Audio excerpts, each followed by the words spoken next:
Hello students, good morning. आज हम creating an inclusive education के आपके जो CC5 है आपका कोर पेपर, इसमें आपसे बात करूंगी। और आज हम जो बात करने वाले हैं वो है आपका यूनिट 2 यानी चिल्ड्रन विद डाइवर्स नीड, या आपकी जो यूनिट 2 है उसमें जो चिल्ड्रन जो विद डाइवर्स नीड वाले हैं या विभिन्न आवश्यकताओं वाले जो बच्चे हैं उनके बारे में आज हम बात करेंगे।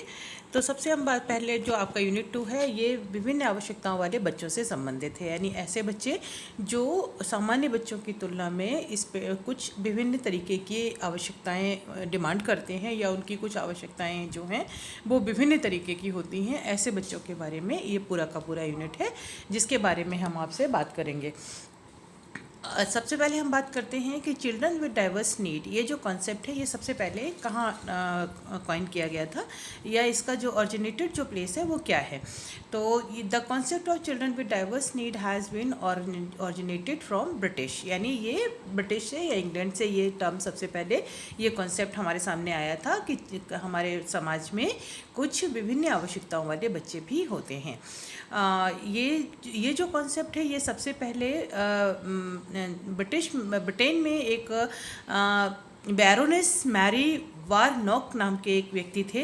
इन्होंने 1978 में इसे एक तरीके से एक गवर्नमेंट के सामने अपनी फाइंडिंग के रूप में रखा। उनको एक इंक्वायरी दी गई थी जिसमें उन्होंने स्पेशल एजुकेशन से संबंधित इस कॉन्सेप्ट को रखा था।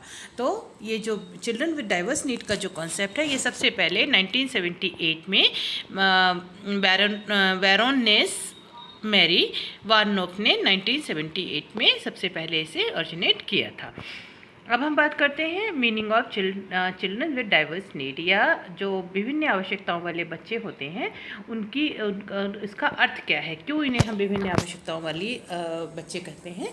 तो सबसे पहले देखिए इसमें diverse need children are those who have special requirements of care and treatment, यानी विभिन्न आवश्यकताओं वाले बच्चे वो होते हैं जो अलग तरीके से जो स्पेशल यानी विशेष प्रकार की केयर और उपचार की आवश्यकता को महसूस करते हैं या डिमांड करते हैं। दूसरी बात, these childrens are totally different in comparison of a normal child, यानी ये इस तरीके के जो बच्चे होते हैं वो एक सामान्य बच्चे के कंपैरिजन में या तुलना में बिल्कुल अलग होते हैं या बिल्कुल टोटली डिफरेंट होते हैं, उनको दूर से पहचाना जा सकता है। इसलिए भी इन्हें हम विभिन्न आवश्यकताओं वाले बच्चे ही कहते हैं। तीसरी बात, diverse need children also known as a special need children, यानी जो विभिन्न आवश्यकताओं वाले बच्चे होते हैं इन्हें हम विशिष्ट आवश्यकताओं वाले बच्चे या विशेष आवश्यकता वाले बच्चे के नाम से भी जानते हैं। दे इंक्लूड्स दोज हु हैव, यानी इन बच्चों के अंदर कौन कौन से बच्चे आते हैं, यानी those who have sensory disabilities, यानी वे बच्चे जो किसी न किसी तरीके के संवेगात्मक या इंद्रियों से संबंधित कोई न कोई डिसेबिलिटी रखते हैं, उन्हें हम इसके अंतर्गत लेते हैं। जैसे सुन नहीं पाते हैं या अंधे हैं या बोल नहीं सकते हैं, ऐसे लोग भी आते हैं इसके अंदर। डेवलपमेंटल डिसेबिलिटी, यानी विकास से संबंधित कोई न कोई अगर उनके अंदर कोई न कोई डिसेबिलिटी है या कोई न कोई अक्षमता है, जैसे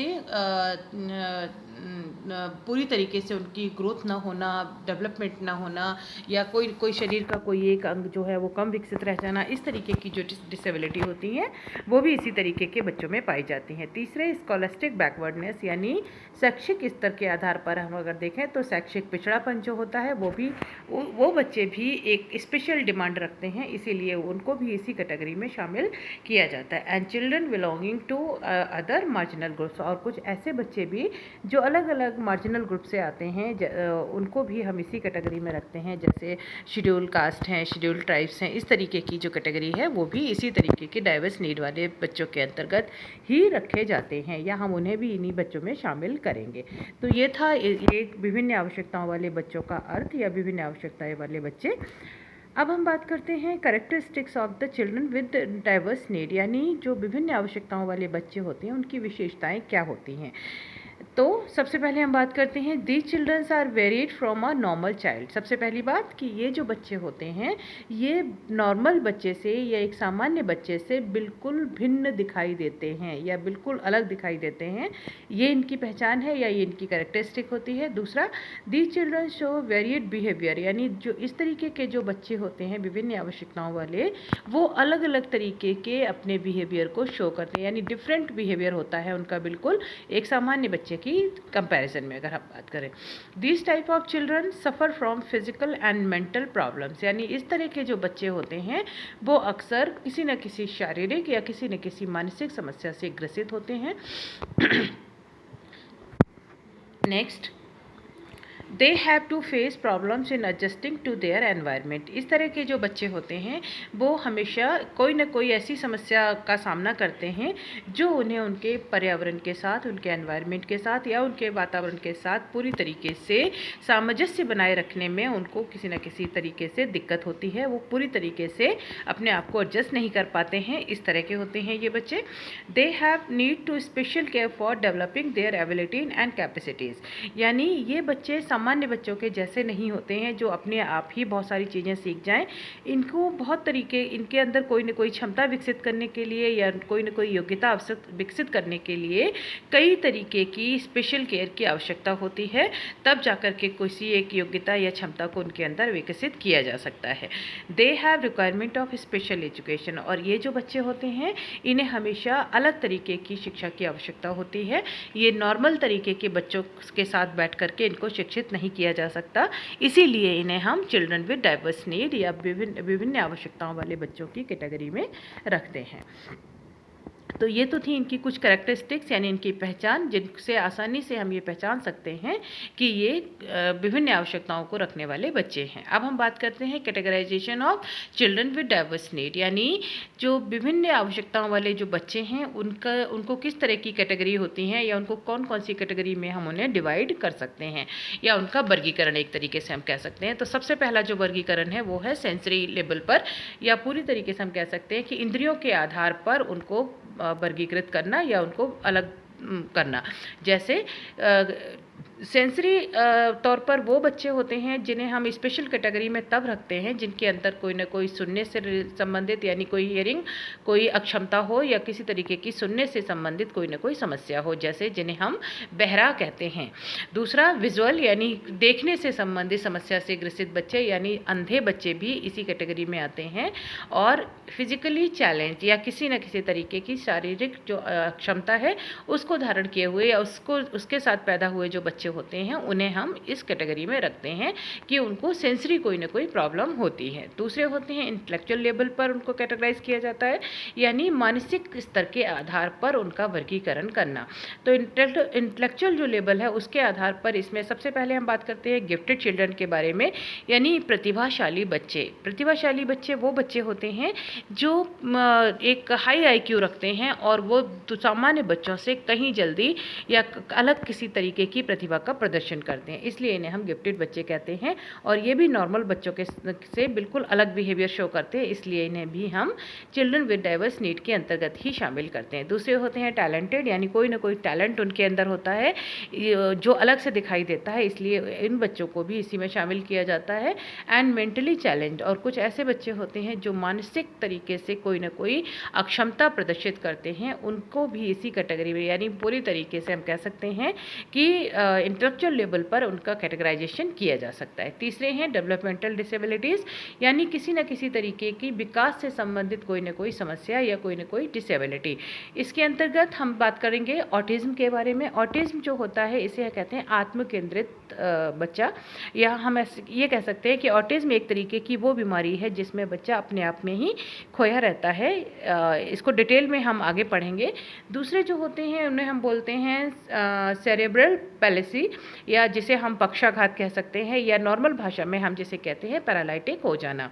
तो ऐसे बच्चे भी अलग तरीके की डिमांड रखते हैं, उनकी किसी भी तरीके की उनके अंदर क्षमता विकसित करने के लिए हमें बहुत ज़्यादा मेहनत करनी होती है। एंड लर्निंग डिसेबिलिटीज़, या कुछ सीखने से संबंधित कुछ उनके अंदर अक्षमताएं होती हैं, उन बच्चों को हम डेवलपमेंटल डिसेबिलिटी यानी बहुत जल्दी से उनको नहीं सिखाया जा सकता। जैसे कुछ बच्चे होते हैं जल्दी से सब चीज़ों को होल्ड नहीं कर पाते, क्यों? क्योंकि उनकी मानसिक अक्षमता ही उनकी शारीरिक अक्षमता भी बन जाती है। तो ऐसे बच्चे होते हैं डेवलपमेंटल डिसेबिलिटीज़ वाले। इसके अलावा स्कॉलस्टिक बैकवर्डनेस यानी एक तरीके से हम ये कह सकते हैं कि शैक्षिक स्तर पर बैकवर्डनेस यानी पिछड़ापन होना, वो भी इसी कैटेगरी में आता है। इसके अंदर हम दो तरीके के बच्चों के बारे में बात करेंगे। पहला है इसके अंदर अंडर अचीवर्स यानी कम सीखने वाले बच्चे, और दूसरे होते हैं स्लो लर्नर यानी धीरे धीरे सीखने वाले बच्चे। ये होते हैं आपके स्कॉलस्टिक बैकवर्डनेस से संबंधित बच्चे। इनकी विभिन्न आवश्यकताएं होती हैं, इसीलिए हम इन्हें भी इनकी कैटेगरी इसको भी कैटेगराइज करते हैं उनकी मानसिक क्षमता के आधार पर। नेक्स्ट जो बच्चे हैं वो हैं children belongings to other marginal groups, यानी कुछ ऐसे बच्चे जो अलग अलग तरीके के मार्जिनल ग्रुप से आए हैं। ऐसे बच्चों के बारे में हम बात करेंगे इसमें। इसके अंतर्गत जो मार्जिनल ग्रुप से जो आए हुए बच्चे हैं, जैसे schedule caste, schedule tribe, minority groups और अदर ग्रुप्स, यानी कुछ ऐसे ग्रुप्स भी होते हैं जैसे बहुत ज़्यादा मार्जिनल होते हैं या बिल्कुल हाशिए पर जिसे हम कहते हैं। उन बच्चों को की भी कुछ स्पेशल डिमांड्स होती हैं, स्पेशल नीड्स होती हैं, इसीलिए इन्हें हम कैटेगराइजेशन के आधार पर हम इन्हें children belongings to other marginal group के अंदर कैटेगराइज करते हैं। नेक्स्ट जो होते हैं वो होते हैं आपके children with special health problems, यानी ऐसे बच्चे जो किसी न किसी तरीके की किसी ऐसी समस्या से ग्रसित होते हैं कि पूरी तरीके हम ये कह सकते हैं कि वो कोई ना कोई उनके अंदर कोई ऐसी बीमारी होती है, किसी न किसी तरीके की ऐसी प्रॉब्लम होती है उन्हें, जिसकी वजह से हम ये कह सकते हैं कि वो किसी ऐसी शारीरिक या मानसिक समस्या से ग्रसित हैं या समस्या को धारण किए हुए हैं, जो उनकी किसी न किसी हेल्थ से रिलेटेड प्रॉब्लम बन जाती है। जैसे इसके अंदर हम कुछ नाम से बात करते हैं, जैसे एक है आपका एपिलेप्सी, यानी एक तरीके से हम इसे कहते हैं मिर्गी। जिस मिर्गी आपने सुना होगा, मिर्गी के दौरे पड़ते हैं और किसी किसी को आपने देखा होगा कि बहुत, ये एक तरीके से एक मेंटल डिसऑर्डर होता है, जिसमें ये एक न्यूरो प्रॉब्लम है, जिसमें पूरी तरीके से जो ब्रेन है उसमें जो शॉक का जो प्रोसेस है वो बहुत ज़्यादा मात्रा में उसके अंदर कुछ ऐसी डिसेबिलिटी आ जाती है जिसकी वजह से लोगों को मिर्गी पड़ने लगती है। तो ऐसे बच्चे जिनको मिर्गी से संबंधित प्रॉब्लम है वो भी इसी तरीके की स्पेशल हेल्थ प्रॉब्लम के बच्चों के अंतर्गत आते हैं। दूसरे तरीके के बच्चे होते हैं डायबिटीज़, यानी जिनको किसी न किसी तरीके की शुगर प्रॉब्लम होती है। यानी आप कहेंगे कि शुगर प्रॉब्लम छोटे बच्चों में तो दो तरीके की शुगर प्रॉब्लम होती है, टाइप 2 और टाइप 1। तो कुछ बच्चे ऐसे होते हैं जो जन्म से ही इस बीमारी से ग्रसित होते हैं, जिसकी वजह से उनके अंदर बहुत सारी ऐसी अक्षमताएं विकसित हो जाती हैं कि उन्हें स्पेशल केयर और स्पेशल ट्रीटमेंट की आवश्यकता पड़ती है। तीसरी तरह के बच्चे होते हैं अस्थमा, यानी सांस से संबंधित प्रॉब्लम होती है उन्हें, जिसकी वजह से कहीं ना कहीं उनकी फिजिकल, मेंटल हर तरीके का ग्रोथ और डेवलपमेंट जो है वो बाकी बच्चों की कंपैरिजन में काफ़ी कम दिखाई देता है, और कई बार ये इस लेवल तक बढ़ जाती है कि उन्हें स्पेशल नीड और स्पेशल केयर की आवश्यकता पड़ती है। और नेक्स्ट होते हैं एनीमिया, यानी खून की कमी जिनके अंदर होती है। ऐसे बच्चों में भी कई तरीके की अक्षमताएं विकसित हो सकती हैं, कई तरीके की मानसिक अक्षमताएं, कई तरीके की शारीरिक अक्षमताएं, जो उनको इस तरीके की बीमारी की वजह से हो सकती हैं। यानी खून की कमी से संबंधित जो बच्चे होते हैं उन्हें भी हम स्पेशल नीड्स वाले बच्चों के या स्पेशल आवश्यकताओं वाले बच्चों की कैटेगरी में ही कैटेगराइज करते हैं। तो इस तरीके से अगर हम देखें तो कई लेबल हैं जिन पर जाकर के हम इस तरीके की बच्चों की पहचान करेंगे। वो बच्चे क्या होते हैं, क्यों उनको ये प्रॉब्लम्स आती हैं, किस तरीके से इस प्रॉब्लम का उपचार किया जा सकता है, और कैसे उनको हम एक उनके अंदर कोई एबिलिटी या क्षमता इसके अंदर हम विकसित कर सकते हैं। एक शिक्षक होने के नाते हम इन बच्चों को कैसे ट्रीट कर सकते हैं, इससे संबंधित जो चीज़ें हैं वो हम अब 1 बाय 1 करके अब आगे की क्लास में आपके साथ डिस्कस करेंगे। तो ये थे आपके चिल्ड्रन विद डाइवर्स नीड, यानी विशिष्ट आवश्यकताओं वाले या विभिन्न आवश्यकताओं वाले बच्चे। आगे की क्लास में हम किसी एक प्रॉब्लम को लेकर के आपके साथ डिस्कस करेंगे, यानी सेंसरी जो डिसेबिलिटीज़ हैं हम वहाँ से स्टार्ट करेंगे, और एक एक करके आप इसके बारे में अब डिटेल में पढ़ेंगे। तो thank you so much, have a nice day.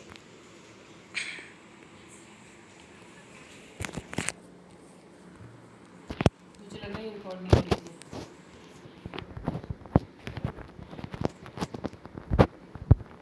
मुझे लगा